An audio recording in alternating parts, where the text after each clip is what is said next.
క్లాంబరధరం విష్ణుం శశివర్ణం చతుర్భుజం ప్రసన్నవదనం ధ్యాయేత్ సర్వవిఘ్నోపశాంతయే అగజానన పద్మార్కం గజానన మహర్నిశం అనేకదంతం భక్తానాం ఏకదంతం భాస్మహే సరస్వతీ నమస్తుభ్యం వరదే కామరూపిణి విద్యారంభం కరిష్యామి సిద్ధిర్భవతు మే సదా పద్మపత్ర విశాలాక్షి పద్మకేసరవర్ణిని నిత్యం పద్మాలయం దేవి సామాం పాతు సరస్వతి భగవతి భారతి నిత్యం పూర్ణేందు బింబానన గురుర్బ్రహ్మ గురుర్విష్ణు గురుర్దేవో మహేశ్వర గురు సాక్షాత్ పరబ్రహ్మ తస్మై శ్రీ గురవే నమః.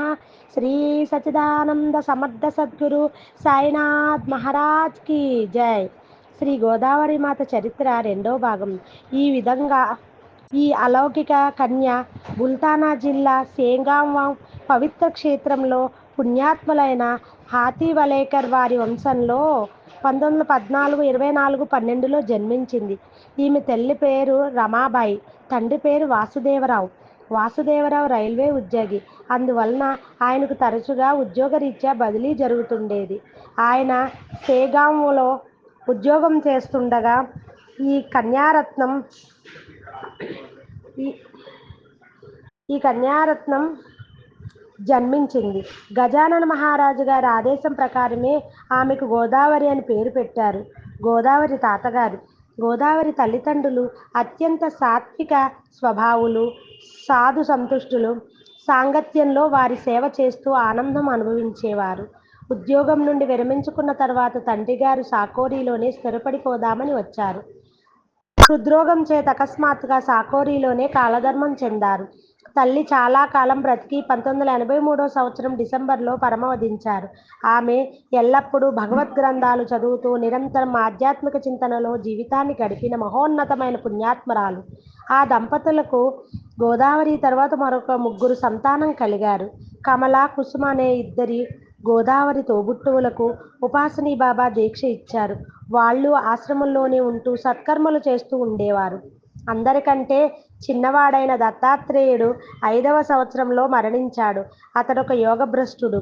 అందుకే ఉపాసనీ మహారాజ్ అతన్ని ఆశ్రమంలోని భూగర్భ సమాధి చేశారు. గోదావరి మామగారైన శ్రీ వామనరావు ఓరఫ్ మామాసాహెబ్ ఖాండేకర్ నైష్ఠిక బ్రహ్మచారి. గడిచిన 50 సంవత్సరాలు పైగా వారు ఆశ్రమంలోనే ఉంటూ సేవలు చేస్తున్నారు. దీక్ష తీసుకున్న తర్వాత బాలికగా ఉన్న గోదావరి సాకోరీలో ఉండి హారతి, భజన వంటి వివిధ కార్యక్రమాల అన్నింటిలోనూ పాల్గొంటూ తన చేతనైనంత సేవ చేస్తుండేది. అయితే ఆమె ఇతర యోగుల వలనే ఆత్మసాక్షాత్కారం లభించేదాక అనేక బాధలు, తీరు యాతనలు పడవలసి వచ్చింది. క్రమంగా ఆమె దివ్య తేజోరాశిగా రూపొందినది.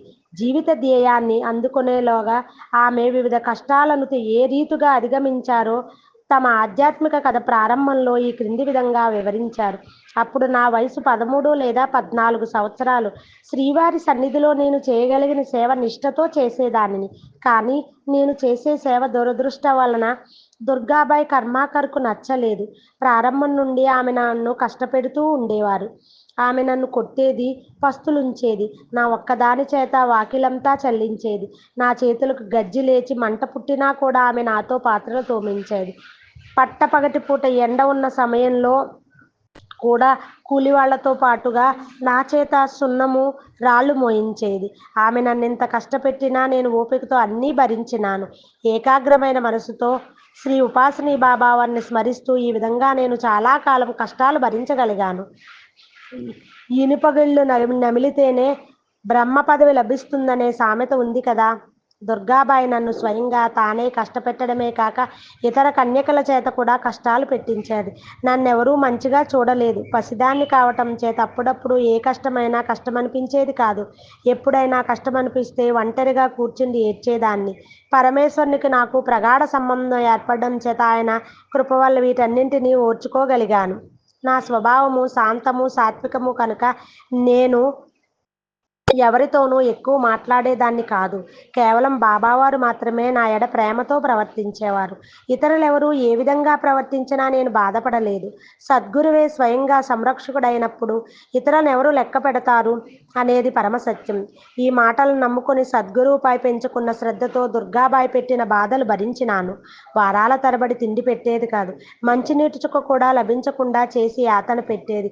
ఇనుప చువ్వతో కొట్టేది. ఒకసారి చేతిలో పట్టుకున్న చెట్లు కత్తిరించే కత్తెరతోనే కొట్టింది.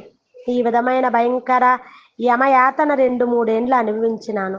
తపశ్చర్యంతో కూడా ప్రదోషవాసాదులు పాటించవలసి ఉంటుంది కదా. ఈ ప్రకారంగా కష్టాలు సహింపజేసి ఉపాసనీ బాబావారు నా చేత సాధన చేయించారు. గోదావరి అనే ఆదర్శంగా తీసుకుని అనేక మంది కన్యకలు ఉపాసనీ బాబా వద్ద దీక్ష తీసుకున్నారు. భగవత్ సాక్షాత్కారం కోసం తాపస వృత్తిని అవలంబించే బ్రహ్మచారుణులతో కన్యాకుమారి స్థానం అనే సంస్థను నిర్మించాలని అనుకున్న ఉపాసనీ బాబా వారి కళ వారి జీవిత కాలంలోనే క్రమంగా రూపుదాల్చింది. శ్రీ ఉపాసనీ మహారాజు ఈ విధంగా ప్రబోధించారు. స్త్రీ సత్వగుణాలు రూపుదాల్చిన మూర్తి. స్వభావతః ఆమె నడవడి శాంత గంభీరము ప్రవృత్తి కనుక ఆమెలో ఈశ్వరీయ శక్తి సుప్తావస్థలో ఉంటుంది. ఆమెలోని ఈశ్వరీయ శక్తిని ప్రకటితమయ్యేటట్లు చేస్తే అది ఆమె యొక్క ఆత్మోన్నతికే కాక ఆమె కుటుంబానికి అంతటికీ ఇంకా దాని ద్వారా సమాజాభ్యుదయానికి మేలు కలుగుతుంది. ఇది ఉపాసనీ బాబా వారి తాత్విక చింతనలోని ముఖ్య సూత్రం. ఈ సిద్ధాంతం పునాదిపైనే వారు స్థాపించిన సంస్థ యొక్క ఉపాధి నిర్మాణం ఆధారపడి ఉన్నది. ఆశ్రమంలో దాదాపు 60 మంది కన్యకలున్నారు. భక్తిభావము, ఆత్మార్పణ బుద్ధికి వారు ప్రతీకలు. వారు భారతదేశం వివిధ ప్రాంతాల నుండి వచ్చిన వారు. తమ ఆత్మోన్నతికై సాధన చేయటం, భారతీయ స్త్రీత్వ ఆదర్శాన్ని కాపాడటం వారి ఆశయాలు. ఈ ఆదర్శాలతో మహిళా సమాజాన్ని మేల్కొల్పడం ఆశ్రమం ముఖ్యోద్దేశం. అందుకు తగినట్లుగానే ఆశ్రమంలోని దైనందిన కార్యక్రమాలు నిర్ణయించారు.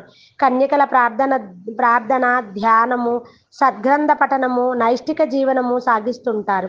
వేదాధ్యయనం, సంస్కృత భాషాభ్యాసనము చేస్తుంటారు. అప్పుడప్పుడు యజ్ఞ యాగాదులు కూడా చేస్తారు. ఇది ఈ ఆశ్రమంలోని వైశిష్ట్యం.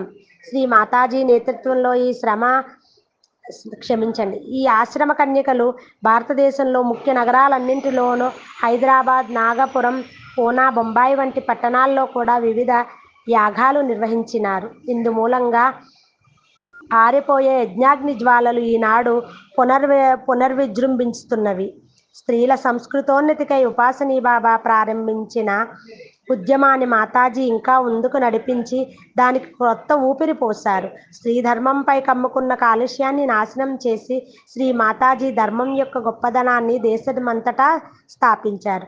ఉపాసనీ బాబా ప్రారంభించిన భక్తి ఉద్యమానికి శ్రీ మాతాజీ నూతనోత్త తేజాన్ని, శక్తిని, వేగాన్ని సంతరింపజేసినారు. 2వ అధ్యాయం సంపూర్ణం. ఏ మనుష్యమాం ఆశ్రితః తాన్ సర్వే సస్యః కర్మ వినాశనః లభై. శ్రీ గురుభ్యో నమః.